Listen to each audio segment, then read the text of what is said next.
एक समय की बात है, एक छोटे से सुंदर गांव सूरजपुर में 3 अच्छे दोस्त रहते थे, आरव, कबीर और मीरा। तीनों को नई नई जगहों की खोज करना और रोमांचक बातें करना बहुत पसंद था। गांव के पास ही एक बड़ा और घना जंगल था। लोग उस जंगल को रहस्यमयी जंगल कहते थे। गांव के बुजुर्ग अक्सर कहते थे कि उस जंगल में बहुत साल पहले किसी राजा का छिपा हुआ खजाना है, लेकिन कोई भी उस खजाने को ढूंढ नहीं पाया, क्योंकि जंगल के अंदर रास्ते उलझे हुए थे और कई रहस्यमयी जगहें थीं। एक दिन दोपहर को तीनों दोस्त नदी के किनारे खेल रहे थे। तभी उन्हें मिट्टी में आधा दबा हुआ एक पुराना नक्शा मिला। नक्शा थोड़ा फटा हुआ था, लेकिन उस पर जंगल का रास्ता और एक लाल निशान बना हुआ था। आरव ने उत्साहित होकर कहा, देखो, यह तो खजाने का नक्शा लगता है। मीरा ने कहा, हो सकता है ये वही खजाना हो जिसके बारे में गांव वाले बताते हैं। कबीर ने थोड़ा डरते हुए कहा, लेकिन जंगल बहुत खतरनाक है। आरव मुस्कुराया और बोला, अगर हम साथ रहेंगे तो कुछ भी मुश्किल नहीं होगा। तीनों ने तय किया कि वे अगले दिन सुबह जंगल की खोज पर जाएंगे। अगली सुबह सूरज निकलते ही तीनों दोस्त तैयार हो गए।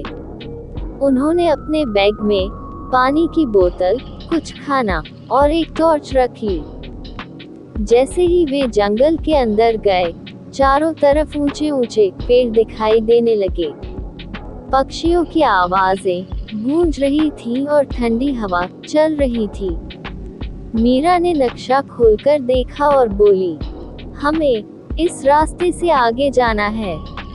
वे धीरे धीरे जंगल के अंदर बढ़ते गए। रास्ते में उन्हें एक छोटी सी नदी मिली।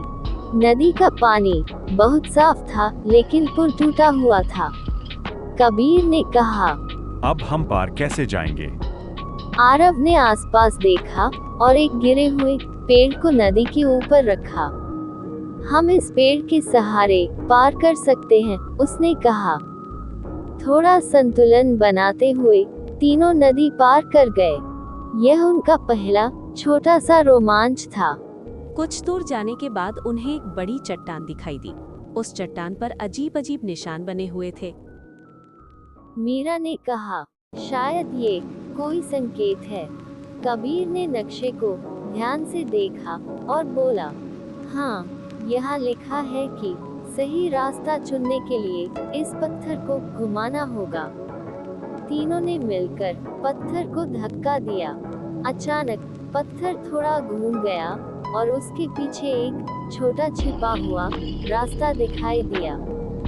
आरव खुशी से चिल्लाया, वाह, हम सही रास्ते पर हैं। जैसे ही वे उस रास्ते पर आगे बढ़े, अचानक पेड़ों से कई बंदर कूदकर नीचे आ गए। एक बंदर कबीर का बैग लेकर पेड़ पर चढ़ गया। कबीर घबरा गया, अरे मेरा बैग! मीरा ने जल्दी से अपने बैग से केला निकाला और बंदर को दिखाया। बंदर को केला देखकर लालच आ गया। उसने बैग नीचे फेंक दिया और केला लेकर भाग गया। तीनों दोस्त हंसने लगे। आरव बोला, जंगल में सिर्फ रास्ते ही नहीं, दोस्त भी मिलते हैं। दोपहर होते होते आसमान में काले बादल छा गए। तेज हवा चलने लगी। मीरा ने कहा, लगता है बारिश आने वाली है। कुछ ही मिनटों में तेज बारिश शुरू हो गई। तीनों जल्दी से एक बड़ी गुफा में जाकर छिप गए। गुफा के अंदर दीवारों पर पुरानी चित्र बने हुए थे। चित्रों में एक राजा, सैनिक और एक बड़ा संदूक बना हुआ था। कबीर ने उत्साहित होकर कहा, ये वही खजाना होगा। मीरा ने नक्शे को देखा और बोली, हाँ, गुफा के पीछे ही खजाना होना चाहिए। बारिश रुकने के बाद तीनों गुफा के अंदर आगे बढ़े।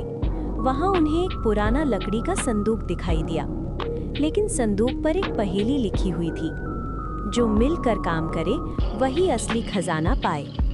तीनों ने सोचा कि शायद संदूक को तीनों को एक साथ खोलना होगा। उन्होंने मिलकर संदूक का ढक्कन उठाया। धीरे धीरे ढक्कन खुला और अंदर चमकती हुई सोने की चीजें दिखाई देने लगी। लेकिन वहाँ सिर्फ सोना ही नहीं था, वहाँ पुरानी किताबें, नक्शे और राजा का संदेश भी था। संदेश में लिखा था, जो भी इस खजाने को पाए उसे समझना चाहिए कि असली खजाना दोस्ती, साहस और ईमानदारी है।